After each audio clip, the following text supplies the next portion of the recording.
اعوذ باللہ من الشیطان الرجیم، بسم اللہ الرحمن الرحیم۔ یا بنی اسرائیل اذکروا نعمتی التی انعمت علیکم واوفوا بعہدی اوف بعہدکم وایای فارہبون وآمنوا بما انزلت مصدقا لما معکم ولا تکونوا اول کافر بہ ولا تشتروا بآیاتی ثمنا قلیلا وایای فاتقون ولا تلبسوا الحق بالباطل وتکتموا الحق وانتم تعلمون واقیموا الصلاة وآتوا الزکاة وارکعوا مع الراکعین اتأمرون الناس بالبر وتنسون انفسکم وانتم تتلون الکتاب افلا تعقلون واستعینوا بالصبر والصلاة وإنها لکبیرۃ الا علی الخاشعین الذین یظنون انہم ملاقو ربہم وانہم الیہ راجعون۔ صدق اللہ العظیم۔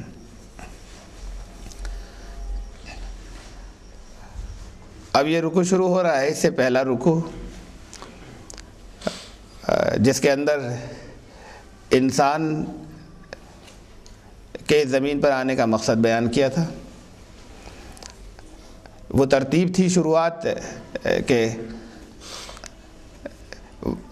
زمین پر بھیجنے سے پہلے اس کو کن چیزوں کی طرف خاص طور سے متوجہ کیا گیا، کیا ٹریننگ دی گئی، تربیت دی گئی، یہاں کی جو ذمہ داریاں تھیں اور یہاں کا جو امتحان تھا وہاں بھیجنے سے پہلے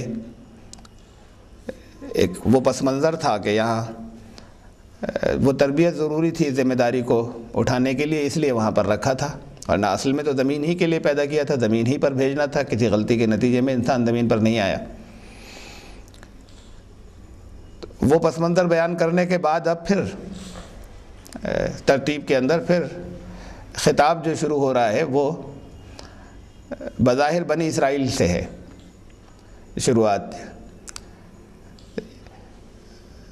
یہ اصولی ایک بات بہت اہم سمجھ لیں، خطاب بنی اسرائیل سے ہو یا خطاب اہل کتاب سے ہو، وہاں اپنے ذہن میں یہ ترجمہ کر لیا کریے، اہل کتاب کو قرآن نے جگہ جگہ بہت سی آیات ہیں کہ جہاں براہ راست اہل کتاب کو خطاب بھی کیا ہے، کہیں کہا ہے کہ تم اہل کتاب سے یہ کہہ دینا، تو خطاب جہاں بھی ان سے براہ راست ہے وہاں ذہن میں وہاں ایک ترجمہ ساتھ میں یہ بھی کر لیا کریں کہ اے بگڑی ہوئی مومن امت، اے بگڑے ہوئے ایمان والو۔ اہل کتاب وہ لوگ ہیں جو نبوت میں ایمان رکھتے ہیں، جو اللہ کی کتابوں میں ایمان رکھتے ہیں، لیکن جگہ جگہ ایمان کے آخری نبی کو نہیں مانتے، آخری رسول کو نہیں مانتے، لیکن جگہ جگہ ان کے ایمان میں بہت سی چیزیں تبدیل ہو گئیں، جڑ گئیں، بگڑ گئیں، ان کے ایمانیات بگڑ گئیں، اعمال تو بگڑتے ہیں۔ حضرت موسیٰ پر جو ایمان لانے والے تھے وہ مومن تھے، وہ یہودی نہیں تھے۔ جب ان میں خرابی آئی، جب ایمان میں ان کے بگاڑ آیا اور اعمال میں بھی، پھر وہ اس کے بعد یہودی ہوئے، تب یہودی کہلائے، یا اہل کتاب کا سٹیٹس جس قرآن نے ان کا تسلیم کیا ہے۔ حضرت عیسیٰ پر ایمان لانے والے عیسائی نہیں تھے، وہ بھی مومن تھے۔ عیسائی وہ تب ہوئے جب ان کے ایمان میں بگاڑ پیدا ہوا۔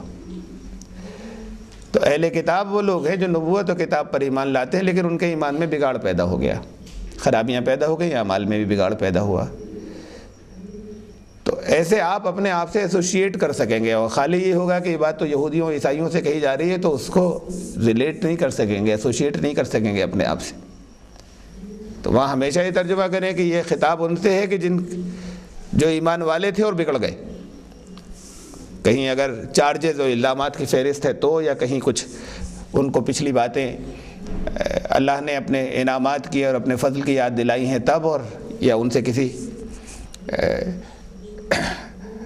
عمل کا تقاضا ہے، کسی بات کو ماننے کو ان سے کہا جا رہا ہے تب، وہ اس کو ہم اپنے سے ریلیٹ کر سکیں گے کہ ایمان والوں میں جب بگاڑ پیدا ہوتا ہے تو یہ شکل ہو جاتی ہے، اور اللہ نے ان سے یہ کہا، ایک اے بگڑی ہوئی مومن امت، یہ بھی یہ ذہن میں اس کے ایک مفہوم اپنے رکھیں، تو اس سے پھر اپنی یہ احساس ہوگا کہ یہ خرابیاں ہمارے اندر تو پیدا نہیں ہوئی گئی۔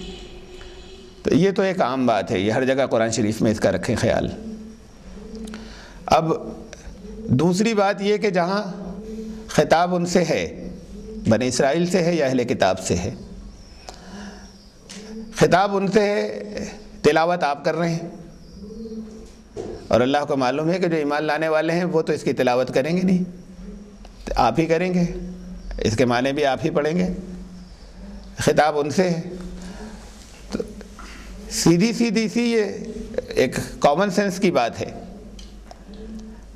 کہ ایمان لانے والے اور اس کی تلاوت کرنے والے، یہ ان کے لیے اسی جگہ پر حکم ہو جاتا ہے کہ اب آپ کا کام ہے کہ یہ بات آپ انہیں پہنچا دیں۔ اللہ نے تو کہا کہ اے بنی اسرائیل پڑھ رہے ہیں ہم، تو ہم کس بات کے لیے پڑھ رہے ہیں؟ خطاب ان سے ہے، بھیجا ہمارے پاس گیا، کسی اور کے نام خط ہے، آپ کے پاس بھیجا گیا، تو یہ کامن سینس کی بات ہے کہ آپ کو اس قابل سمجھا گیا اور آپ کو اتنا ذمہ دار سمجھا گیا کہ آپ انہیں پہنچا دیں گے جس کے نام خط ہے۔ ایک تیسرا پہلو جو ہے وہ ذہن میں رکھنے کا ہے اس کا، اور آپ کے پاس آپ پہنچا دیں گے، آپ کو اتنا ذمہ دار مانیں گے، یہ تو ایک بات ہے، لیکن وہ خط سیلڈ لفافہ نہیں بھیجا گیا آپ کے پاس، وہ اوپن لیٹر بھیجا گیا، اوپن انویلپ، کہ جو ان کو پہنچانا ہے وہ پہلے آپ پڑھ لیں۔ اصل تو خطاب ان سے تو پہنچانا تو آپ کو ہی، ذمہ داری تو ہو گئی، لیکن آپ نظر ڈال لیجئے کیا کہا جا رہا ہے ان سے۔ تو یہ بات اپنی جگہ پھر بہت اہم ہے کہ آپ اس انداز میں کیوں بھیجا گیا کہ کہا دوسروں سے جا رہا ہے، پہلے آپ دیکھ لیجئے، اس کے بعد انہیں بتا دیجئے گا۔ یہ حصہ بہت اہم ہے کہ یہ اگر اس کی ترجمہ آپ اس کا ترجمہ یا مفہوم و ذہن میں نہیں بھی رکھتے کہ اے بگڑی ہوئی مومن امت، تب بھی یہ ذمہ داری ہو جاتی ہے کہ آپ سے جو کہا جا رہا ہے، تو آپ سے کیوں کہا گیا کہ آپ اسے پڑھنے کے بعد وہاں پر لے جائیں؟ آپ کو اوپن لیٹر کیوں بھیجا گیا؟ یہ وارننگ ہے کہ کہیں یہ باتیں ایسی تو نہیں کہ یہ ایک ڈھکا چھپا ایک خطاب آپ سے بھی ہو، اس میں یہی باتیں آپ سے بھی کہی جا رہی ہوں۔ یہ لحاظ رکھا جاتا ہے، کسی کا زیادہ لحاظ کیا جاتا ہے، اعزاز ہے یہ، کسی برائی پر کسی کو ٹوکنا ہے، کسی ایپ پر کسی دوسرے کا نام لے کر کہہ دیا کہ ذرا انہیں سمجھا دیجیے گا، چھوٹے بھائی سے کہا ذرا صاحبزادے کو سمجھا دیجیے گا کہ اب ہمیں ادھر سنیما ہال کے پاس نظر نہیں آئے، تو اصل میں خود بھائی نظر آئے تھے۔ تو یہ بات براہ راست ان کو نہیں ٹوکنا، یہ ایک لحاظ کی بات ہے، بہت بڑا اعزاز ہے یہ اللہ رب العزت کی طرف سے کہ براہ راست آپ پر چارج نہیں لگایا، لیکن یہ کہا کہ یہ ذرا سا پڑھ لیجئے، ان سے کہہ دیجئے بنی اسرائیل سے جا کر۔ تو یہ اعزاز کی بات بھی اللہ کی طرف سے، اور اصل میں ڈھکی ہوئی یا چھپی ہوئی یہ وارننگ ہے کہ آپ خیال رکھ لیجئے ان باتوں کا۔ یہ تو عمومی بات ہوئی۔ اب یہ لفظ بنی اسرائیل، اسرائیل جو ہے وہ حضرت یعقوب علیہ السلام کا لقب تھا، ان کا ٹائٹل تھا۔ حضرت ابراہیم علیہ السلام کے دو صاحبزادے، حضرت اسماعیل اور حضرت اسحاق۔ حضرت اسحاق کے صاحبزادے، ان کو اللہ نے نبوت دی، حضرت یعقوب۔ حضرت یعقوب کے 12 لڑکے ہوئے، ان 12 میں سے حضرت یوسف علیہ السلام کو اللہ نے نبوت دی۔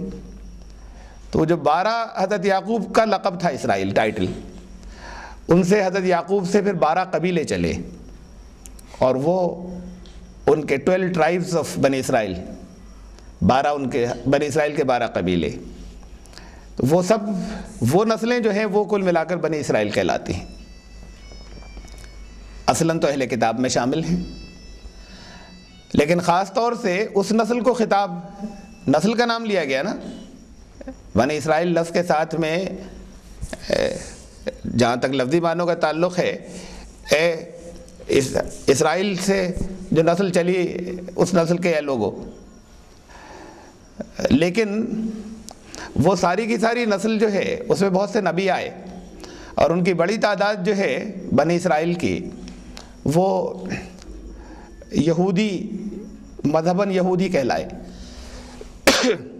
بنی اسرائیل ہی کی طرف حضرت عیسیٰ علیہ السلام کو بھی بھیجا گیا، لیکن حضرت عیسیٰ کی تعلیمات کو بنی اسرائیل نے قبول نہیں کیا بحیثیت مجموعی، اور بہت جلدی وہ تعلیمات جو ہیں وہ آگے رومنس میں گئیں، اور پیگانس جو تھے، رومنس جو مشرکین تھے، انہوں نے حضرت عیسیٰ کی تعلیمات کو بگڑ گئی تھی اس وقت تک، جب تک ان تک پہنچی، سینٹ پال کی ہو گئی تھی وہ، لیکن بہرحال حضرت عیسیٰ کے نام سے آئی تھی، تو انہوں نے اس کو قبول کیا، اور کرسچنس کی جو اکثریت ہے وہ نان بنی اسرائیلس کے اندر یہ دین پھیلا، جو کرسچینٹی جسے ہم کہتے ہیں، یہ مذہب نان بنی اسرائیلس کے اندر پھیلا۔ تو بنی اسرائیل کی جو اکثریت ہے وہ مذہباً یہودی، تو یہودی نہیں کہا گیا، بہت سی جگہوں پر کہا گیا، یہودیوں سے بھی خطاب ہے، لیکن اکثر جگہ جو بنی اسرائیل سے خطاب ہے ریس کا نام لے کر، وہ اس لیے ہے کہ یہودی وہاں پر نہیں کہا گیا کہ ان کے ہاں ریشیل سپیریورٹی، نسلی برتری کا تصور شروع سے ہی تھا۔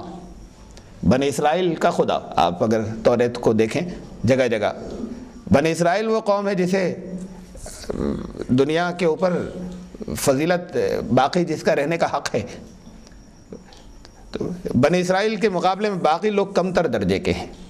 یہ کمپلیکس سپیریورٹی کا ان کے اندر لگاتار ایک ریشیل سپیریورٹی کا رہا، یہ کچھ اور قوموں میں بھی ہے، اس لیے جہاں پر بھی یہ دو قومیں اکٹھی ہوئیں وہاں پر ماس اسکیل کے اوپر ماس کلنگز ہوئیں۔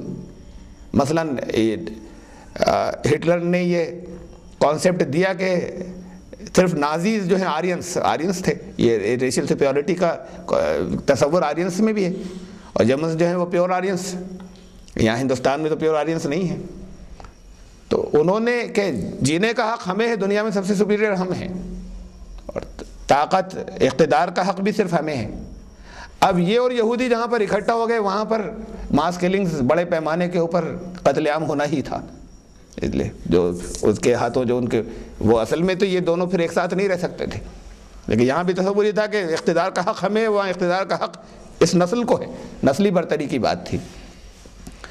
جیوز یا یہودی عام طور سے اس بات کو پسند نہیں کرتے، کہ عام طور سے کیا دنیا میں کہیں سے پسند نہیں کرتے، انہیں کو خوشی نہیں ہوتی کوئی دوسرا اگر مذہب تبدیل کر کے یہودی بن جائے، کم تر درجے کے دوسری نسل کا بنی اسرائیل کا ہونا چاہیے۔ بات اس کی نہیں ہے کہ یہ دین قبول کر لیا، اس کی کوئی خوشی ان کو نہیں ہوتی، ہماری نسل کا ہونا چاہیے، ریشل سپیریورٹی کی بات ہے۔ تو خطاب جو ہے اللہ کا جگہ جگہ اس لیے خاص طور سے اس نسل کا نام لے کر ہے کہ انہوں نے اپنی آئیڈینٹی باقی رکھی، نسل کے اعتبار سے رکھنا چاہیے بجائے جوڈائزم کے یا یہودیت کے۔ ایک چیز اور پھر اسی ٹائٹل کے اندر ایک بات ہے بنی اسرائیل کے اندر، یہ تو بنی اسرائیل کو خطاب ہوا، یعنی ان کو جو وہ قوم ہے، یہ اس کے سیدھے سیدھے سے براہ راست لفظی معنی ہیں محکمات۔ قرآن شریف کے اندر عموم بھی ہے اور تخصیص بھی ہے، پورے قرآن شریف کے اندر نام لیا گیا بیت اللہ کا، کعبہ کا، بہت سے اس کے مسائل کا اطلاق جو ہے وہ تمام مساجد کے لیے ہے، جو جن مسائل ان میں سے بہت سی چیزیں ایسی ہیں، تو ایسے ہی کسی مخصوص گروہ کا نام لیا گیا اور اس کے اندر اس کا اطلاق دوسروں پر بھی ہے۔ اس انداز میں بھی عموم اور تخصیص، پرٹیکولرائزیشن اور جنرلائزیشن اس انداز میں بھی ہے، اور ایک دوسرے انداز میں بھی ہے قرآن شریف میں جگہ جگہ۔ الفاظ اللہ نے جو استعمال فرمائے ہیں ان الفاظ کو سنتے ہی سامنے ہی سے براہ راست ایک چہرہ یا ایک قوم یا ایک آئیڈینٹی ذہن میں آتی ہے، اور پہلے مخاطب یقیناً وہی ہیں، لیکن الفاظ ایسے استعمال فرمائے ہیں کہ ان الفاظ کے اگر آپ لفظی مفہوم لیں تو آپ کے لیے پھر بہت سی چیزیں نکلتی ہیں۔ میں نے مثال دی تھی اس سے پہلے، میں اسے صرف دہرا رہا ہوں، پوری میں صورت کا ترجمہ نہیں کہہ رہا، اسے بہت عام مثال ہے کہ ابو لہب اس شخص کا نام نہیں تھا، قرآن میں سورہ لہب ہے، تبت یدا ابو لہب کے ہاتھ ٹوٹ گئے، اور اصل بات تو یہ کہ ہاتھ نہیں ٹوٹے تھے اس کے کبھی، یعنی اگر یہ ایک پیشین گوئی تھی تو جہاں لٹرل ہاتھ تو کبھی نہیں ٹوٹے اسے لفظی معنوں کے اندر، تبت یدا ابو لہب۔ اب یہ تو ایک شخص کے ساتھ جو واقعات پیش آئے، ہمیں ہاتھ ٹوٹنے کا ایک مفہوم ہی وہاں پر لینا ہے، لفظی معنی نہیں لینے کہ ہاتھ ٹوٹنے سے مطلب کیا ہے۔ تو اب ابو لہب لفظ جو اللہ نے استعمال فرمایا اس کا نام نہیں لیا، اس کے اب یہ لفظ جو ہے ٹائٹل اس کو کیوں ملا تھا؟ ابھی لہب کہتے ہیں شعلے کو، اس لیے ملا تھا اسے کہ اس کا چہرہ بہت دہکتے ہوئے آگ کی طرح، انگارے کی طرح تھا، تو ایک نام پڑ گیا تھا اس کا وہاں۔ ہم اس کا ترجمہ ابو لہب اگر صرف ترجمہ کریں، اس شخص کی بات نہ کریں، تو ابو لہب وہ جس کے اندر آگ ہو، آگ والا، یہ لفظی معنی ہوئے، تو وہ شخص اس کے ہاتھ ٹوٹ گئے جس کے اندر آگ ہے، ہاتھ ٹوٹ گئے، صلاحیتیں برباد ہو جائیں گی، حسد کی آگ ہو، غصے کی آگ ہو، اس کی فیملی لائف بھی برباد ہو جائے گی، اس کی کمائی اس کے کام نہیں آئے گی، کمائی ہوگی اور اس کے کام نہیں آ سکے گی، کماتا ہوگا طرح طرح کی آگ جو کچھ انسان کے اندر ہوتی ہیں، نفرتوں کی ہو، اور وہ اس کے اندر جھلستا رہے گا اور اس کی ازدواجی زندگی ناکام ہو جائے گی۔ پوری صورت کا مفہوم جو ہمارے لیے نکل کے اس میں آتا ہے اگر آپ اس لفظ کا لفظی ترجمہ کریں تو یہ پہلو بھی ہے ایک قرآن شریف کے اندر جگہ جگہ کے صرف افراد، ہم اس فرد کو لیتے ہیں تو بات ہماری 1400 سال صرف پرانے ایک واقعے پہ ٹکتی ہے جا کر، وہ واقعہ یقیناً پہلے نمبر پہ مراد تھا، لیکن یہ اللہ کے کلام کا اعجاز ہے کہ ہر دور کے لیے اس کے اندر انہی آیات کے اندر، انہی الفاظ کے اندر معنوں کے خزانے ہیں، اس کے عجائبات تو قیامت تک کھلتے رہیں گے نا۔ اگر وہ معنی کبھی ایک فکس ہو جائیں ہمیشہ کے لیے، وہ ریجیکٹ نہیں ہوں گے، وہ اپنی جگہ پر ہیں، لیکن انہی آیات میں سے الفاظ تو محدود ہیں، کوئی نیا لفظ کیا کوئی حرف بھی نیا نازل نہیں ہوگا، تو انہی میں سے معنی مزید نکلتے چلے جائیں گے جتنا غور کریں گے۔ ایسے یہ بنی اسرائیل جو لفظ ہے، اسرائیل کے لفظی معنی ہے اللہ کا بندہ۔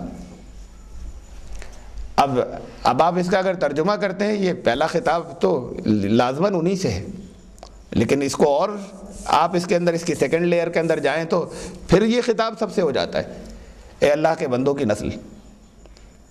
اب اس کے اندر تمام انسان آ گئے، اے اللہ کے بندے کی اولادو، یہ لفظی معنی ہے اس کے۔ اور حضرت اسرائیل بہرحال حضرت یعقوب کا لقب تھا، تو بنی اسرائیل جو قوم ہے وہ ان سب خطاب جب یہ آئے تو ان سب چیزوں کو ذہن میں رکھیں تو پھر بہت سی چیزیں ہیں قرآن کی نعمتیں جو معنی کے اعتبار سے آپ پر کھلیں گی۔ اے بنی اسرائیل یاد کرو میری اس نعمت کو، وہ نعمت جو میں نے تمہارے اوپر کی تھی، اور وہ اس شرط کے ساتھ میں تھی وَأَوْفُوا بِعَهْدِي أُوفِ بِعَهْدِكُمْ، کہ تم میرے وعدے کو وفا کرو تو تم سے جو میں نے وعدہ کیا ہے وہ میں پورا کروں گا۔ مشروط اللہ کا وعدہ، کسی کی اللہ سے عزیز داری نہیں ہے، کسی کی اجارہ داری نہیں ہے کہ ہم اللہ کے محبوب بندے ہیں۔ اب یہ بات پھر ذہن میں رکھیں کہ یہ خطاب چل رہا ہے بنی اسرائیل سے کہ تم سمجھتے ہو تم ہو صرف اللہ کے محبوب بندے، تم سے بھی جو وعدہ فضیلت کا، وہ فضیلت کا وعدہ جو ہے وہ مشروط تھا، تم نے جو عہد کیا اس عہد کو تم پورا کرو، اور اگر وہ سارے عہد تم نے توڑ دیے تو جو میرے عہد ہیں کہ ساری تمہاری فضیلت تمام نسل انسانی کے اوپر رہے گی، تو وہ میرا عہد اس کے ساتھ میں جڑا ہوا ہے۔ یہ جو عام نعمتیں جو تمام دنیا کے انسانوں کو، تمام دنیا کی مخلوقات کو اللہ نے عطا کی، پانی ہے، ہوا ہے، یہ تو سب کے لیے ہے، لیکن جو یہ تو ہر ایک کے لیے ہے، لیکن جو اللہ کے پھر مخصوص وعدے ہیں فضیلتوں والے، کسی سے بھی کہیں پر اگر کیے، کسی انعام کی بات کہی، وہ سب مشروط ہیں۔ تم شکریہ ادا کرو گے تو نعمت بڑھاؤں گا، مشروط بات ہے، ناشکرے ہوگے تو میری پکڑ بہت سخت ہے۔ تم ایمان والے تو وہ ہیں جنہوں نے اپنے جان و مال کو اللہ کے ہاتھ بیچ دیا ہے، تم نے بیچ دیا ہے تو جنت ملے گی، تم نے نہیں بیچا ہے تو پھر یہ سودا نہیں۔ تو قرآن نے پھر اس کے لفظ سودے کا ہی جگہ جگہ استعمال کیا، یا ایھا الذین آمنوا ھل ادلکم علی تجارۃ تنجیکم من عذاب الیم، ایمان لانے والو کیا میں تمہیں ایسی تجارت نہیں بتاؤں کہ تمہیں جو وہ عذاب علیم سے نجات دے۔ لفظ تجارت کا استعمال کیا، کہا جگہ جگہ کہ اللہ کو دے دو، اللہ کے ہاتھ بیچ دو، ہر جگہ پر ساری باتیں مشروط ہیں۔ یہ اللہ کی طرف سے کوئی کسی کے لیے یہ سمجھنا کہ ہم کسی مخصوص گھر کے اندر، گھرانے کے اندر پیدا ہو گئے اس لیے ہماری فضیلت زیادہ ہو گئی، اس کے ساتھ میں ذمہ داریاں بڑھ گئیں، ذمہ داریاں بڑھ گئیں اور ذمہ داریاں ادا نہیں ہوگی تو عتاب اس سے زیادہ دوسروں سے زیادہ سخت ہوگا۔ جو ہر ایک کے لیے اللہ کے دنیا کے جتنے انسان ہیں اللہ نے پیدا فرمائے، ہر ایک کے لیے بات جو ہے انصاف ہوگا۔ انصاف کا یہ تقاضا نہیں ہے کہ کسی کو فیسلٹیز زیادہ دے دیں اور کسی کو فیسلٹیز کم دی گئیں اور اس کے بعد دونوں کا ٹیسٹ ایک جیسا ہو گیا۔ ان کے پیرامیٹرز کو دیکھا جائے گا، کسی کو اگر کم حالات فیسلٹیز کم ملی ہیں ان کا حساب ان پیرامیٹرز ان حدود کے اندر ہوگا، اور اللہ کو معلوم ہے کہ کس کس کو ہم نے کیا چیزیں مہیا کی تھیں؟ وہ اللہ ہی نے مہیا کی تھی۔ تو یہ کہا کہ اگر تم اس وعدے کو تم پورا کرو جو تم نے کیا، تو پھر میں میری طرف سے بھی اس کے جواب میں جو وعدے ہیں تب وہ پورے ہوں گے۔ انتم الاعلون ان کنتم مؤمنین، یہ آپ سے کا مشروط وعدہ ہے، تم ایمان والے تو ہو، سربلند تم ہوگے، اور اگر ایمان معتبر نہیں اللہ کی نظر میں تو سربلند نہیں ہوگے۔ وعد اللہ الذین آمنوا وعملوا الصالحات لیستخلفنہم فی الارض، اللہ کا وعدہ ہے ایمان لانے والوں سے، اور ساتھ میں اگر انہوں نے اچھے عمل بھی رکھے اپنے جاری، کہ وہ زمین پر اقتدار بخشیں گے انہیں۔ اگر اقتدار نہیں بخشا ہے بحیثیت مجموعی ان کو، تو ان کا ایمان معتبر نہیں ہے۔ جو ایمان مطلوب ہے پھر وہ ایمان نہیں ہے، اور جو اعمال مطلوب ہیں وہ اعمال نہیں ہیں۔ مشروط ہے سب باتیں۔ ایسا نہیں ہے کہ آخری نبی کی امت کہلائے اور پھر اللہ کی نظر میں قیمت سب سے زیادہ ہو گئی خالی دنیا کے دوسرے انسانوں کے مقابلے میں۔ وَإِيَّايَ فَارْهَبُونَ، اور صرف مجھ سے ہی ڈرنا۔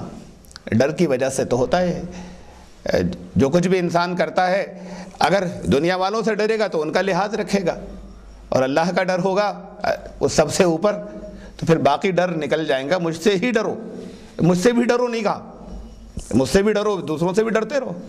ڈر صرف اللہ کا، اس لیے کہ آل پاورفل وہی ہے، قبضہ قدرت میں اس کے سب کچھ ہے۔ تو پھر اگر باقی سب کا ڈر ختم ہو جائے تمہارا، تب یہ راستے آسان ہو جائیں گے۔ تب عہد کی پابندی اس لیے ٹوٹتی ہے کہ دوسروں کے ڈر آ جاتے ہیں، کہیں حکومت کا ڈر آ جاتا ہے، کہیں خاندان کا، کہیں روایات کا ڈر آ جاتا ہے، طرح طرح کے ڈر جو آ جاتے ہیں درمیان میں۔ اللہ سے ڈرنے کا مطلب پھر وہ سارے ڈر نکل جاتے ہیں، تب عہد کی پابندی ہوتی ہے۔ اور اگر ڈر درمیان میں دوسروں کے شامل رہیں تو پھر عہد کی پوری پابندی نہیں ہو پاتی، وہ عہد جو اللہ سے کیا تھا وہ ٹوٹتا ہے۔ وَآمِنُوا بِمَا أَنزَلْتُ مُصَدِّقًا لِمَا مَعَكُمْ وَلَا تَكُونُوا أَوَّلَ كَافِرٍ بِهِ وَلَا تَشْتَرُوا بِآيَاتِي ثَمَنًا قَلِيلًا وَإِيَّايَ فَاتَّقُونِ، اور اس پر ایمان لاؤ جو میں نے تمہارے طرف اور اس پر ایمان لاؤ جو میں نے نازل فرمایا، اور وہ ہے جو میں نے نازل کیا، وہ تمہارے پاس جو کچھ پہلے سے تھا اس کی تصدیق کرتا ہوا آیا ہے۔ تو اور پھر ایمان لانے میں اب رکاوٹ کس بات کی، جب اس کی تصدیق کر رہا ہے اس کا یہ بہت بڑی حکمت ہے قرآن کی۔ قرآن کریم نے پچھلی قوموں سے رشتہ تکذیب کا نہیں، تصدیق کا جوڑا ہے۔ بہت بڑی حکمت عملی ہے، یہ انٹرنیشنلزم ہے۔ یہ کہنے کے بعد ان کو خود قبول ہے کہ یہ سب کچھ ٹھیک نہیں رہا، اس میں بڑی تبدیلیاں ہو گئیں۔ خود ان کے ریسرچر سب ہر جگہ پر اسے ایکسیپٹ کرتے ہیں، ان کے پاس جو کچھ اللہ کے کلام کے نام سے ہے وہ اسے تسلیم کرتے ہیں کہ اس میں تبدیلیاں آ گئیں۔ قرآن نے جگہ جگہ اس بات کو کہا کہ اس میں بدل گیا، اس میں حق اور باطل خلط ملط ہو گئے، اور اس کے بعد یہ بات کہنے کے ساتھ ساتھ قرآن کہتا ہے ایمان لانے والوں سے اس پر بھی ایمان لانا، یعنی اس کے جو صحیح حصہ ہے اس پر ایمان لانا جو اللہ کی طرف سے آیا، یعنی اسے ٹوٹل ریجیکٹ مت کر دینا۔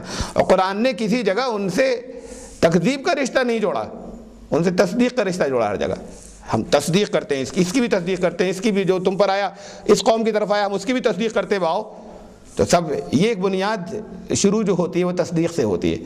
ہاں، تصدیق کرنے کا مطلب ہم تصدیق کرتے ہیں اتنے کی جتنے اللہ نے، تو جتنا تم نے ملا دیا اس کی نہیں، یہ اس کے بعد پھر بات شروع ہوتی ہے۔ تو یہ ہے بین الاقوامیت جو قرآن نے رکھی، جھٹلانے سے نہیں رکھی، شروعات جو کی ہے۔ تو تمہیں اس پہ ایمان لانے میں کیا پریشانی ہے؟ جو اسی کی تصدیق کرتے آئے تمہارے پاس ہے اس کو ویریفائی کر رہا ہے۔ مصدقا لما معکم ولا تکونوا، تم تو سب سے پہلے ولا تکونوا ولا کافرین بھی، تم تو سب سے پہلے اس کے منکر مت بنو، اس کے انکاری مت بنو، جو تمہاری ہی چیز جو کچھ تمہارے پاس ہے، جیسے تم کہتے ہو اللہ کا کلام ہے جو اس کی تصدیق کرتا ہوا ہے، سب سے پہلے تم مخالفت اس کی کرنا شروع کر دیتے ہو، تو تم تو سب سے پہلے کافر اس کے مت بنو۔ دونوں معنی ہیں کافر کے، سب سے پہلے تینوں معنی، سب سے پہلے اس کے انکار کرنے والے تو مت بنو، تم ہی تو سب سے پہلے اس کی ناشکری کرنے والے مت بنو۔ یہ ہر لفظ کے سارے معنی لیجئے گا، تم ہی تو سب سے پہلے اس کو چھپانے والے مت بنو، کافر کے معنی چھپانے والا بھی۔ تو جب جس کی تو اب اسے چھپانے کا مفہوم، ناشکری کا مفہوم عمل پہ ہے، انکار کا مفہوم یہ بغاوت۔ تم تو سب سے پہلے اس کی ناشکری کرنے والے مت بنو، اعمال ناشکری عمل سے ہوتی ہے، تو تم تو یہ ناشکری مت کرو کہ تم قبول نہیں کر رہے اسے، شکر ادا کرو۔ شکر تو اس کا مطلب جو نعمت آ رہی ہے یہ بھی اللہ کی طرف سے، اس کا اچھا استعمال کرو۔ تم تو سب سے پہلے اس کو چھپانے والے مت بنو، چھپانے والے بننے کا مطلب یہ کہ جو کچھ ان کے پاس موجود ہے اس کے اندر وہ چیزیں تھیں جو اسی طرف ریفر کرتی ہیں پہلے سے. چھپا کے بیٹھ جائیں تو رشتہ ٹوٹ گیا, ورنہ رشتہ تو تمہارے یہاں پہلے سے موجود تھا کہ یہ آئے گا اور تم اس کے انتظار میں تھے. اب وہ آ گیا تصدیق کرتا ہوا جس کے انتظار میں تھے. قوموں نے ہجرت کی تھی, یہودی مدینے میں جا کر آباد ہوئے تھے صرف اس لیے کہ ان کے یہاں یہ خبریں چلی آ رہی تھیں کہ یہ وہ خطہ ہے جہاں آخری نبی آئیں گے تو ہم جا کے ہم انہیں قبول کریں گے. عیسائی اس خطے میں جا کر آباد ہوئے تھے, اس کے قریب کے علاقے میں, اس لیے نجران کے اندر وہاں جا کر آباد ہوئے تھے کہ ان کے یہاں یہ پیشین گوئیاں چلی آ رہی تھیں کہ آخری نبی کا علاقہ یہ ہے. نبی کریم صلی اللہ علیہ وسلم کے جو حضور صلی اللہ علیہ وسلم سے پہلے جو نبی کریم صلی اللہ علیہ وسلم کے بشارت دینے والے سب سے آخر میں تو حضرت عیسائی آئے تھے. تو انہوں نے جو بشارتیں دی تھیں اس سے ان کے پاس جو خبریں تھیں وہ اس خطے کے متعلق تھیں, اس لیے وہاں جا کر آباد ہوئے تھے کہ وہ آئیں گے تو ہم قبول کریں گے. اور یہ عام طور سے لوگوں کی نظروں پر نہیں ہے کہ ہندوستان کی قومیں وہاں جا کر آباد ہوئی تھیں یمن کے اندر, اس لیے آباد ہوئی تھی کہ ان کے پاس خبریں تھیں کہ یہ وہ خطہ ہے ریگستان کا علاقہ. نبی آئے, قوموں نے نسلوں سے انتظار کیا تھا اور اس کے بعد سب نے پہچانا اور پہچاننے کے بعد انکار کر دیا کہ ہم نہیں مانیں گے. قرآن کہہ رہا ہے کہ تم تو سب سے پہلے اس کے کافر مت بنو, یہ اس کو کینسل کرنے کے لیے نہیں آیا. اس سے پہلے بھی طریقہ اللہ نے یہی رکھا. اس کے اندر متی کی انجیل, دا گاسپل آف سینٹ میتھیو, حضرت عیسیٰ کی تعلیم جس کو کہ عیسائیوں نے مسترد کر دیا, سینٹ پال نے مسترد کر دیا اور سارے عیسائیوں سے مانتے, حضرت عیسیٰ کی بات نہیں مانتے. کہ انہوں نے کہا کہ میں اس کو منسوخ کرنے کے لیے نہیں آیا ہوں جو کچھ توریت کے اندر ہے. Think not that I have come to repeal the law. Law کہتے ہیں توریت کو. تم یہ مت سمجھنا کہ میں توریت کو منسوخ کرنے کے لیے آیا ہوں, but I have come to fulfil the law. میں اس کو پورا کرانے کے لیے آیا ہوں, اس کے اوپر عمل کروانے کے لیے آیا ہوں توریت کے اوپر. حضرت عیسیٰ کی تو یہ تعلیم.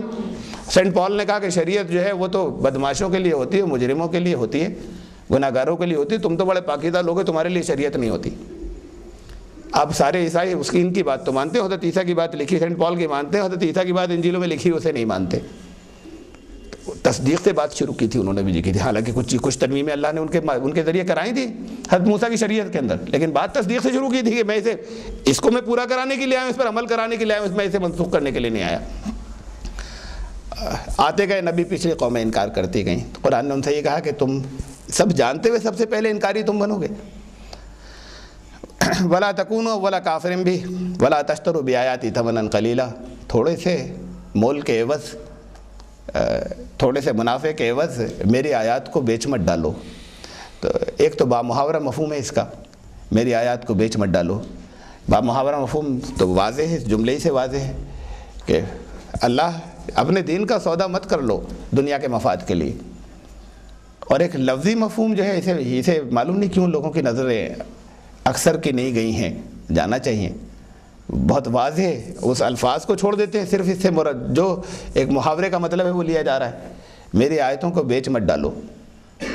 آیات تو قرآن شریف کی شکل میں بک رہی ہیں بازار کے اندر.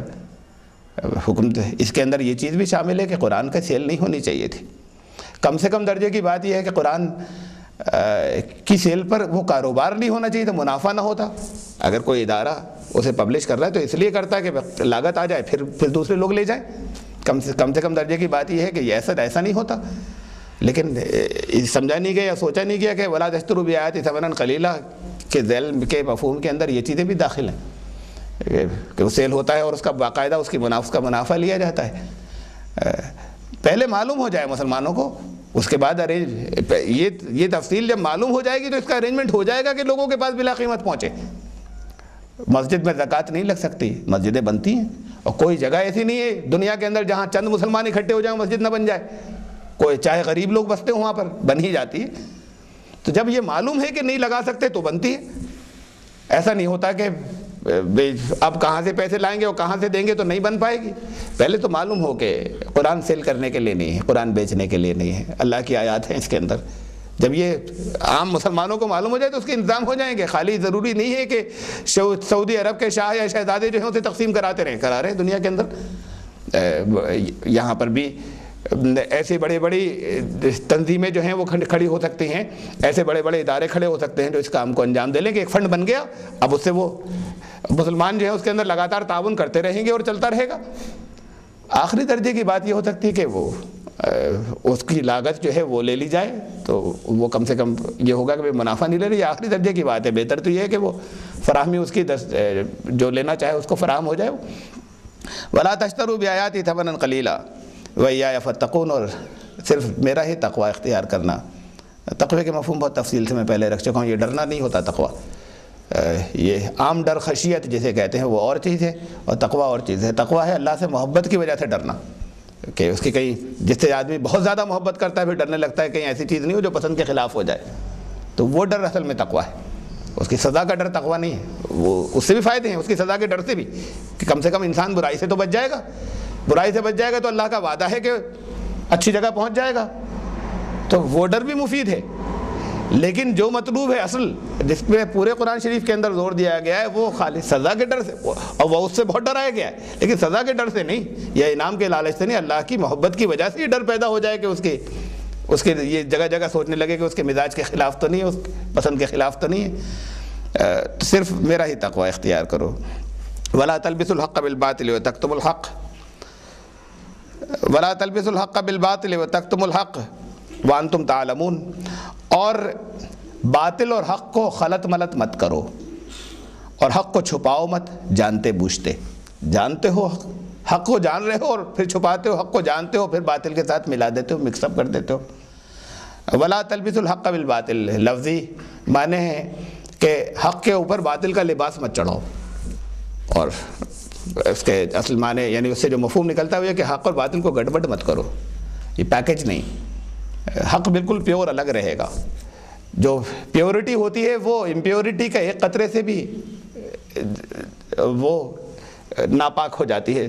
کوئی پاک پورا ڈرم ہے پاک پانی کا، اس کے اندر ناپاکی کا ایک قطرہ ڈال دیجئے، پورا ڈرم جو ہے وہ ناپاک ہے، اس لیے نہیں کہ ایک قطرے سے کوئی فرق، تو اس میں باطل حق کے ساتھ میں باطل کی ذرا سے بھی آمیزش نہیں چلے گی، حق بالکل خالص رہے گا، پیور رہے گا، یہ مت کرو، اور حق کو چھپاؤ مت۔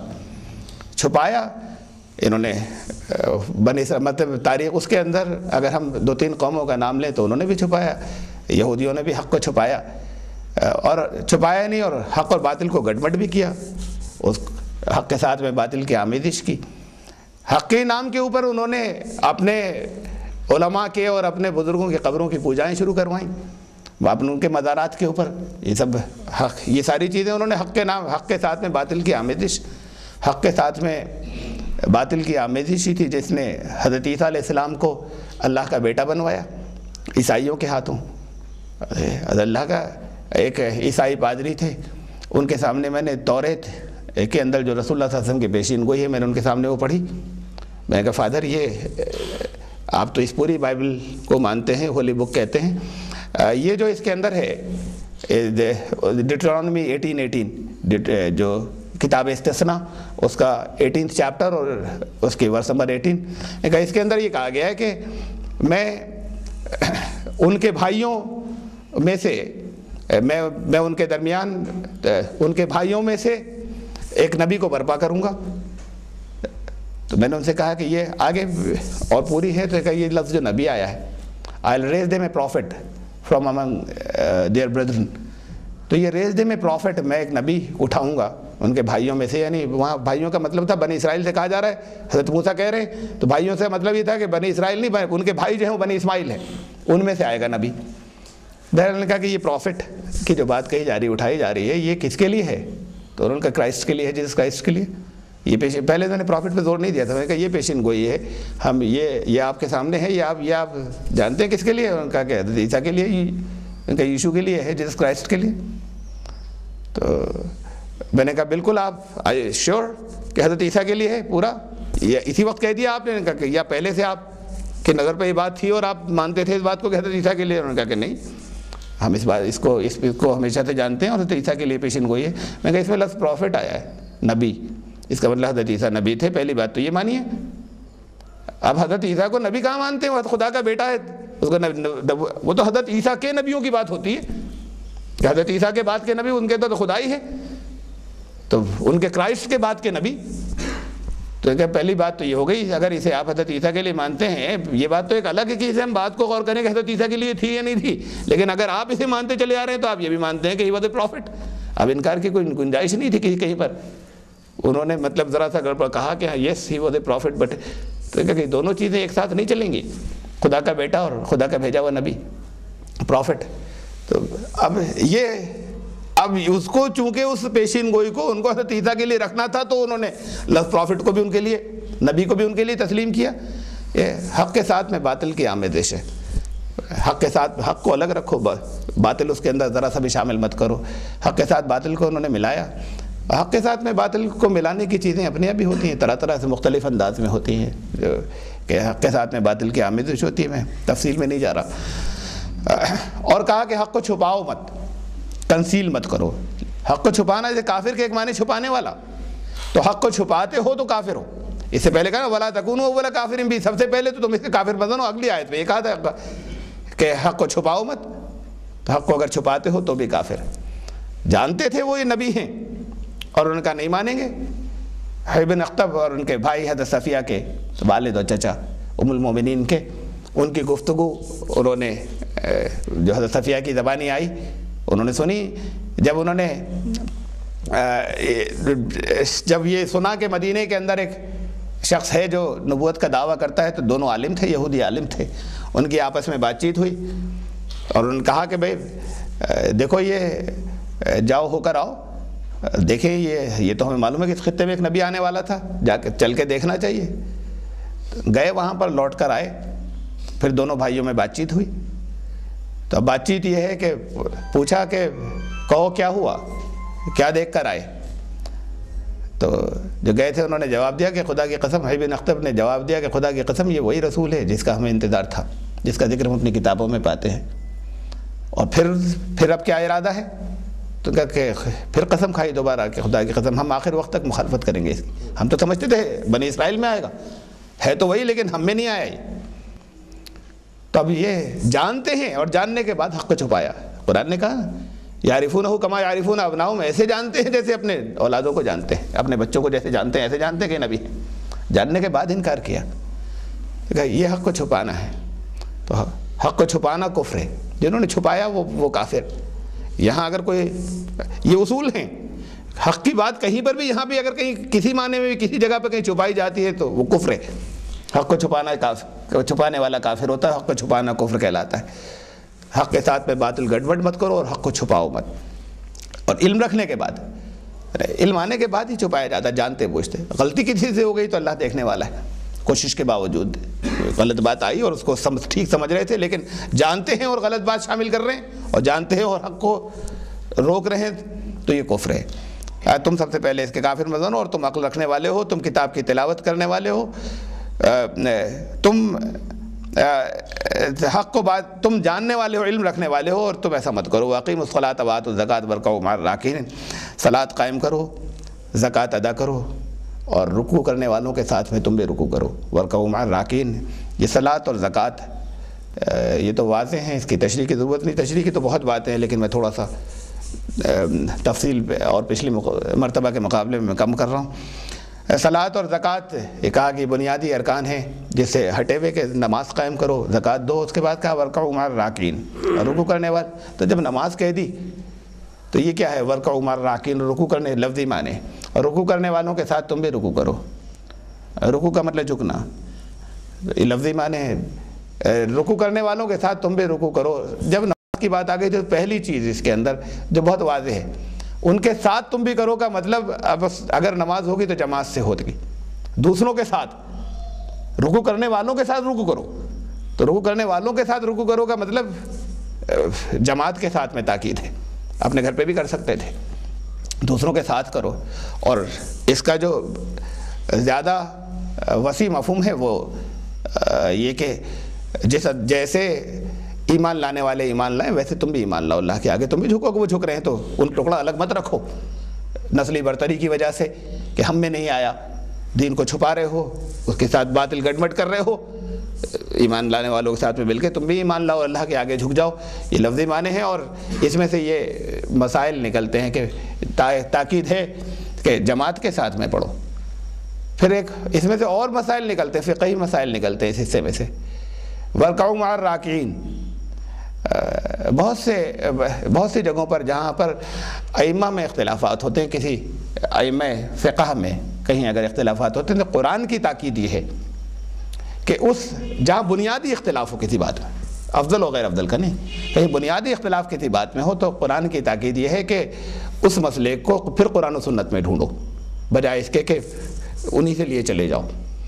تو اب جو یہاں پر اس میں بہت واضح سا ایک اشارہ ہے، یعنی یہ بات قرآن شریف میں 2 جگہ کہی، رکوع کرنے والوں کے ساتھ رکوع کرو. وَاسْجُدُوا مَعَ السَّاجِدِينَ کہیں نہیں کہا سجدہ کرنے والوں کے ساتھ سجدہ کرو، وہ بھی نماز کا ایک رکن ہے، بلکہ عاجزی اور انکساری نماز کا جو جتنے نماز کے ارکان ہیں یا پوسچرز ہیں اس میں سب سے زیادہ عاجزی اور انکساری رکوع کے مقابلے میں سجدے میں زیادہ ہے. کیونکہ قرآن شریف میں آئے تھے میں تو سجدہ تلاوت اس کے اندر ہے، تو اس لیے میں خالی ترجمہ اس کا، قرآن نے کہا کہ اللہ کے قریب آنے کا ذریعہ سجدہ کرو، میرے قریب آ جا. تو سب سے زیادہ جو قربت کا جو پوسچر ہے، جو ہیئت ہے، جو رکن ہے، وہ تو سجدہ ہے. تو سجدے کو کہتے ہیں سجدہ کرنے والوں کے ساتھ سجدہ کرو، رکوع کرنے والوں کے ساتھ رکوع کرو. یہاں سے اشارہ ملتا ہے کہ رکعت ملنے کا تعلق رکوع میں شامل ہونے سے ہے. اس مسئلے میں اس جگہ پر امام حنیفہ کا مسلک اشارہ مجھے ایسا محسوس ہوتا ہے درست ہے. پھر اس میں عقلی بحثیں پھر لمبی ہیں، عقل کے اعتبار سے بھی درست ہے، میں اسے نہیں کر رہا یہاں، لمبی ہو جائے گی بات. لیکن کوئی رکعت ملے تو مختلف لوگوں کا مختلف مسلک ہے کہ اگر جماعت کی نماز میں شامل ہو تو کہاں سے شامل ہو گئے. رکعت مل گئی تو قرآن نے کہا وَارْكَعُوا مَعَ الرَّاكِعِينَ، رکوع کرنے والوں کے ساتھ رکوع کرو، یہ خاص طور سے قرآن نے کہا ہے. تو یہاں سے ایک اشارہ ملتا ہے کہ رکوع سے نماز مل جائے گی، وہ رکعت تمہیں وہاں سے مل جائے گی.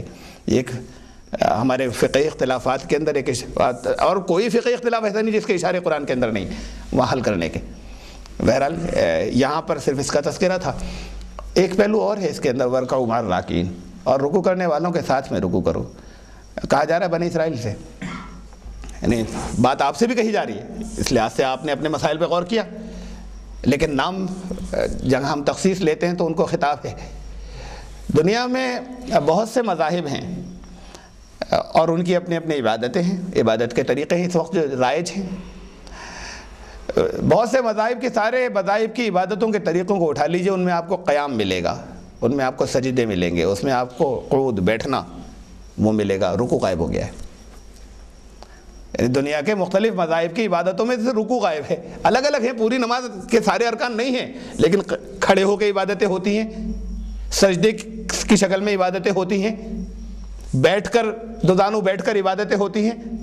رکوع والا حصہ جو ہے وہ سارے مذاہب میں سے غائب ہو گیا ہے. اللہ نے اس خاص طور سے یہاں پر ایک صرف یہ کہا کہ نماز اور رکوع کرنے والوں کے ساتھ تم بھی رکوع کرو، بات پوری کرو، یہ حصہ غائب ہے. یہ بھی ایک اس کے اندر لطافت باریکی ہے جو یہاں پر صرف رکوع کا نام لیا، سجدے کا نہیں لیا، قیام کا نہیں لیا، بیٹھنے کا نہیں لیا، قعود کا نام لیا، رکوع کا. تو یہ قوموں سے کہا گیا کہ یہ تو ایک حصے کو تم نے غائب کر دیا ہے، تمہیں تو سارے حصے واپس لاؤ، اور یہ حصہ تو سب جگہ سے غائب ہو گیا رکوع والا. اس لیے بھی خاص طور سے 2 جگہ اس بات کو کہا گیا کہ یہ نہیں کہا گیا سجدہ کرنے والوں کے ساتھ سجدہ، بلکہ رکوع کرنے والوں کے ساتھ رکوع تم بھی کرو. وَارْكَعُوا مَعَ الرَّاكِعِينَ أَتَأْمُرُونَ النَّاسَ بِالْبِرِّ وَتَنْسَوْنَ أَنفُسَكُمْ وَأَنْتُمْ تَتْلُونَ الْكِتَابَ أَفَلَا تَعْقِلُونَ، تم لوگوں کو بھلائیوں کی تاکید کرتے ہو اور اپنے آپ کو بھول جاتے ہو، حالانکہ تم کتاب کی تلاوت کرتے ہو، جانتے ہو کہ اللہ نے کیا کہا تھا. کیا عقل نہیں ہے تمہارے اندر؟ عقل سے کام نہیں لیتے؟ کہا قرآن نے کہ یا ایھا الذین آمنوا لم تقولون ما لا تفعلون، ایمان لانے والوں جو کرتے نہیں وہ کیوں کہتے ہو دوسروں سے. اس میں ایک پہلو بہت اہم ہے، اس بات کا خیال رکھیے گا. اور بہت سے لوگ کہتے ہیں کہ مت جائیے دوسروں سے کہنے کے لیے، اپنے آپ کو ٹھیک کریے پہلے. قرآن سے یہ بات جگہ جگہ سے، قرآن کے 1-2 آیتوں سے نہیں، بہت سی جگہوں سے محسوس ہوتی ہے. لیکن بات یہ ہے کہ قرآن نے دوسروں سے کہنے جانے کو تو فرض قرار دیا ہے، اسے چھوڑا نہیں جائے گا. جب یہ ساتھ میں کہے کہ ایسی بات کیوں کہنے جا رہے ہو جو کرتے نہیں، تو اس کا اصل مطلب یہ کہ اور ساتھ میں یہ کہہ دیا کہ کہنے جانا تو فرض ہے. تو اس کا مطلب یہ کہ کہنے تو جاؤ گے، لیکن یہ کیسی بات کہنے جا رہے ہو جو خود عمل نہیں کرتے. عامل بھی بنو، اس کے اوپر عمل کرنے والے بنو. مثلا شراب بندی کا جب ایک فیزز میں، اسٹیجز میں حکم آیا، ایک ساتھ نہیں آیا تھا. اب اس میں سے درمیان میں ایک دفعہ ایک موقع پہ حکم آیا لا تقربوا الصلاۃ وانتم سکارا، اس سے پہلے حکم آیا تھا کہ اس میں کچھ فائدے بھی ہیں، نفع بھی ہیں، لیکن اس کے نقصان زیادہ ہیں، نفع کم ہیں۔ دیکھیے کیسی حکمت ہے اللہ کی۔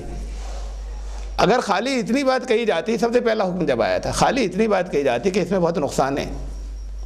دنیا میں کوئی ایسا نہیں ہے، دنیا میں کوئی سوسائٹی ہو، کوئی معاشرہ ایسا نہیں ہے کہ جہاں پر ڈرنک کرنے والے یہ نہیں تسلیم کرتے کہ یہ نقصان دہ چیز ہے۔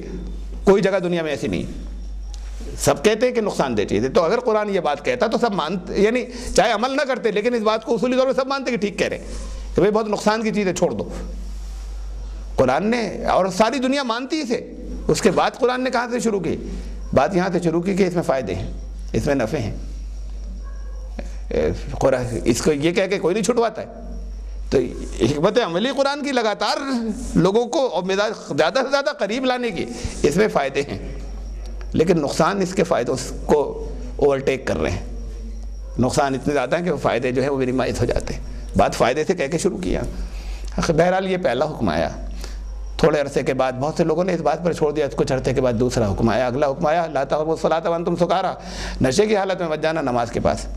اب بات یہ ہے کہ یہ آج کے لیے بھی حکم ہے، یہ منسوخ نہیں ہوئی آیت۔ اگر نشہ گناہ ہے لیکن کوئی کسی نے اگر نشہ کیا ہے تو پھر نماز نہیں پڑھے گا، اس کا گناہ ہوگا، یہ دو گناہ ہو گئے، نماز معاف نہیں ہوگی، نماز کا بھی گناہ ہو جائے گا۔ تو نماز تو فرض ہو چکی تھی، نماز نہیں چھوڑی جا سکتی تھی۔ حکم تو بات یہ نہیں تھی کہ نشہ کرتے ہو تو نماز مت پڑھنا، نشے کی حالت میں نماز کے پاس مت جاؤ۔ بات ہے کہ نماز تو پڑھنی ہی ہے۔ اب اگر کوئی نشے کا عادی ہے تو پھر وہ اس کا لحاظ رکھے گا کہ نماز کے اوقات متاثر نہیں ہو، نماز تو لازم ہے۔ ایسے ہی یہ ہے کہ جب یہ کہا کہ ایسا کیوں کرتے، جو کہنے جا رہے ہو وہ تو اس پر عمل کیوں نہیں فوراً کرتے ہو تم؟ کہا کہ تم اپنے آپ کو بھول جاتے ہو، قرآن عقل کا سے کام نہیں لیتے، تلاوت بھی کرتے ہو اللہ کی آیات کی۔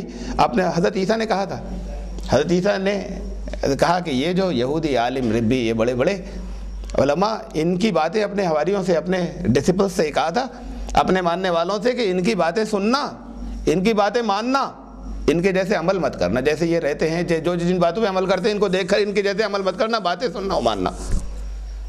یہ اس کا مطلب یہ کہ یہ جو قرآن کہہ رہا ہے کہ تقریریں کرتے ہو، لوگوں سے کہنے جاتے ہو، خود عمل نہیں کرتے۔ یہ حضرت عیسیٰ نے کہا تھا ان سے کہ ان کے جیسے عمل مت کرنا، ان کی باتیں مان لینا۔ تم اللہ کی کتاب کی تلاوت کرتے ہو، اس کے بعد پھر تم عقل نہیں رکھتے کیا؟ وَاسْتَعِينُوا بِالصَّبْرِ وَالصَّلَاةِ وَإِنَّهَا لَكَبِيرَةٌ إِلَّا عَلَى الْخَاشِعِينَ۔ صبر اور صلاۃ کے ذریعے مدد حاصل کرو، لیکن یہ بڑی سخت بات ہے، آسان نہیں ہے، سوائے اس کے کہ جو جن کے اندر واقعی خشوع ہے، جو واقعی ڈرنے والے ہیں، صرف وہی کر سکتے ہیں، اور ہر ایک نہیں کر سکتا۔ وَاسْتَعِينُوا، مدد حاصل کرو صبر اور صلاۃ سے۔ اس کا مطلب ایک بات بتا دی اللہ نے کہ مدد ملے گی، جب کہا کہ ہر حالت میں مدد آئے گی اگر یہ دو حصے رہے۔ صبر کہتے ہیں استقامت کو۔ قرآن کے اندر، قرآن کی لغت کے اندر یا قرآن کے معنوں کے اندر صبر کا مفہوم وہ نہیں ہے جو ہمارے یہاں اردو میں سمجھ لیا گیا ہے۔ صبر کا مطلب کوئی پریشانی آئی اب چیختے چلاتے نہیں بیٹھے ہوئے، تو اس کو صبر ہمارے یہاں سمجھا جاتا ہے۔ مثلا قرآن شریف نے ایک جگہ کہا کہ وَكَأَيٍّ مِّن نَبِيٍّ قَاتَلَ مَعَهُ رِبِّيُّونَ كَثِيرٌ، کتنے نبی ایسے تھے کہ ان کے صحابہ نے ان کے ساتھ میں مل کر اللہ کے راستے کے اندر وہ لڑنے کے لیے نکلے۔ کتنے نبی ایسے گزرے۔ وَمَا وَهَنُوا بِمَا أَصَابَهُمْ فِي سَبِيلِ اللَّهِ، اللہ کے راستے میں ان پہ جو پریشانی آئیں اس میں وہ بودے نہیں بنے، اس لیے کہ جب اللہ کے راستے میں نکلے تو پریشانی آئیں اس پہ وہ بودے نہیں بنے۔ وَمَا ضُعِفُوا، کمزوری نہیں دکھائی، وَمَا اسْتَكَانُوا، ٹھہرے بھی نہیں۔ وَاللَّهُ يُحِبُّ الصَّابِرِينَ، ایسے صبر کرنے والے ایسے صبر کرنے والوں کو اللہ محبوب رکھتا ہے۔ تھک کر بیٹھنے کو صبر نہیں کہتے کہ روتے نہیں، بات نہیں ہے ایک، اگر آپ بیٹھے ہوئے کہ صبر کر رہے ہیں اللہ کی مدد آئے گی۔ اللہ نے کہا کہ اللہ ان اللہ مع الصابرین، یعنی صبر کرنے والوں کا انعام خود اللہ بن جاتا ہے، اور جو ساری کائنات کا مالک ہے وہ جب اگر ساتھ ہو گیا تو پھر تو کچھ بھی نہیں بچا۔ لیکن پہلے صبر کا پورا امتحان تو ہو جائے۔ صبر کا مطلب ہے آپ ہار گئے کسی جگہ، ڈیفیٹ ہو گئی، نقصان ہو گیا، تھک کر مت بیٹھیے، منہ مت جھکائیے۔ یہ بات اتنی نہیں ہو رہی چیخیں چلائیں نہیں، بلکہ نکل کر جائیے، پھر ایفرٹس کیجئے۔ استقامت کا مفہوم ہے اس کے، تھکے نہیں، ٹھہرے نہیں، اور بودے نہیں بنے، یہ تینوں چیزیں ہیں، تب صبر آتا ہے۔ نکل کے پھر ایفرٹس کیجئے، پھر ایفرٹس کیجئے، پھر ایفرٹس کیجئے، اللہ کی مدد آئے گی۔ خالی مادی طور پر نہیں، یہ تو کریں، یہ تو صبر ہوا۔ صلاۃ بھی ساتھ میں، آپ کی تمہاری ایفرٹس اور اللہ سے دعا کرو۔ خالی دعائیں کام نہیں آئیں گی ایفرٹس نہیں کرو گے تو، اور ایفرٹس کرتے رہو گے، اللہ کا فضل نہیں تو کتنی چیزوں کے الٹی ہو جائیں گی تدبیریں تمہاری۔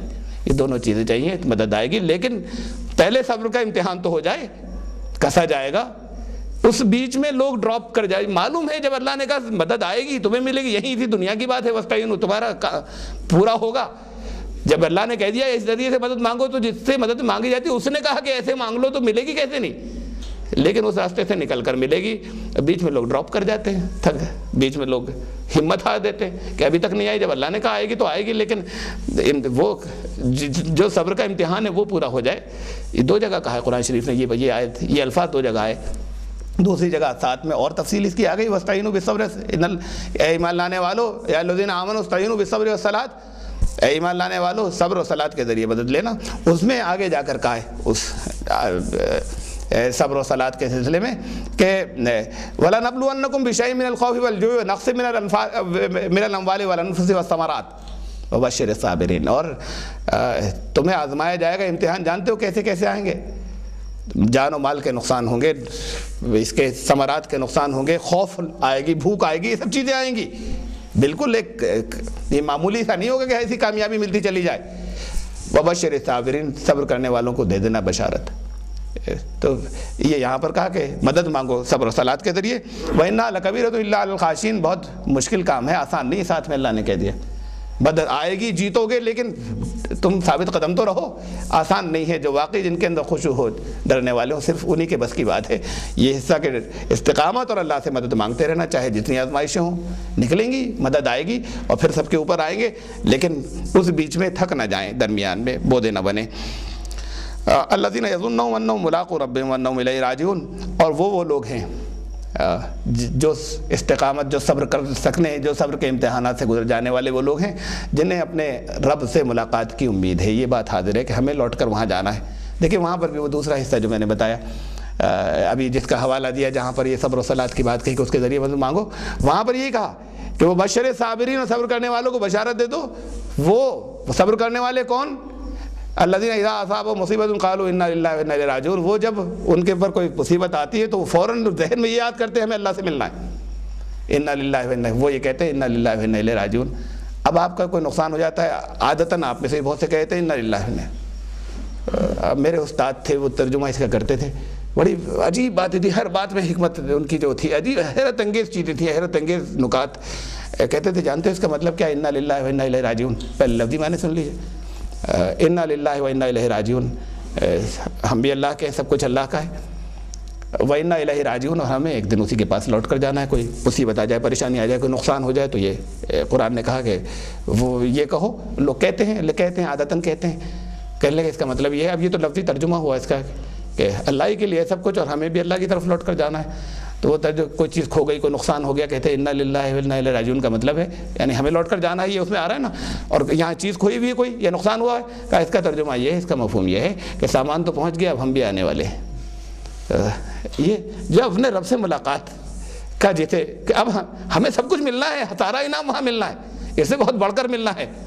تو جن کو یہ امید ہو، جو آل پاورفل ہے، جو آل مائٹی ہے، جس کے ہاتھ میں سارا کنٹرول ہے، جب یہ استعداد رہے کہ اس کے پاس جانا ہے، اور یعنی آخرت کا تصور، آخرت کا تصور کا مطلب انفائنائٹ لائف، تو جب انفائنائٹ سے مقابلہ کریں گے تب یہ زندگی چھوٹی معلوم ہوگی، پھر اس زندگی کے دکھ بھی نہیں لگیں گے، صبر کے سارے مقامات سے آرام سے گزر جائیں گے۔ اور جب صرف یہی زندگی نظر پہ رہے گی، آخرت سے کمپیئر نہیں کریں گے، اس لیے کہ کوئی زندگی لمبی نہیں ہوتی، ہم کہیں یہ کوئی چیز چھوٹی نہیں ہوتی، ہم تقریروں میں کہتے ہیں، جگہ جگہ پڑھتے ہیں کہ زندگی بڑی مختصر ہے، کہتے چلے جاتے ہیں، دل پر اثر نہیں ہوتا مختصر ہونے کا، اس لیے کہ اپنے آپ میں نہ کوئی چیز چھوٹی ہوتی ہے نہ بڑی ہوتی ہے۔